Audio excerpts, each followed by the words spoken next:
आपल्याला अभिजित कुंभार प्रश्न विचारतात साताऱ्याहून. अभिजित. नमस्कार मॅडम, माझे T3 आणि T4 जे आहे त्याचं नॉर्मल रेंज पेक्षा थोडं जास्त सिक्रेशन झालेलं आहे आणि T4 नॉट 01 असा आहे. तर मला थायरॉइड स्कॅन करायला सांगितलेला आहे, तर तो करणं गरजेचं आहे का? हो. आणि मला निओमॅक्रोडाल गोळी दिलेली आहे. बरोबर. तर ती गोळी किती दिवस घ्यावी लागेल मला? बरोबर. अभिजित, तुमचं थायरॉइडची क्रिया जास्त वाढलेली आहे म्हणून तुमच्या रक्तातले T3 T4 लेवल्स वाढलेले आहेत. तर ह्याला आपण हायपरथायरॉइडिझम म्हणतो. आणि हे हायपरथायरॉइडिझम दोन प्रकारचे असतात. एक प्रकारचं म्हणजे बिना काही ट्रीटमेंट केलेलं 2-3 महिन्यात थांबून जातं आपोआप, काही ट्रीटमेंटची गरज नसते. आणि दुसऱ्या प्रकारमध्ये त्यांना ते निओमॅर्कोझोलची गोळी घेत आहेत, ते सजेस्ट केलेलं आहे, त्या गोळ्यांचं ट्रीटमेंट करावी लागते. मी पहिले जसं सांगितलं होतं, हे हायपरथायरॉइडिझम क्युरेबल असतो.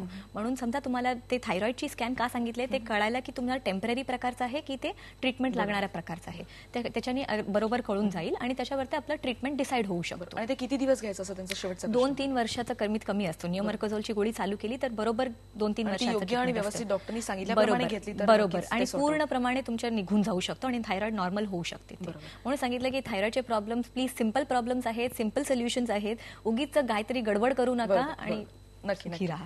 खरं तर आज आपण खूप चर्चा करू शकलो, पण आपल्याकडे वेळेची थोडीशी मर्यादा आहे. आज आपण चर्चा केली ती थायरॉइडवर उपचार या विषयावर. सोमवारी आपण नवीन विषयासह भेटणार आहोत. आपण टॉक टाइम मध्ये आज इथेच थांबतोय. पहा फक्त IBN लोकमत.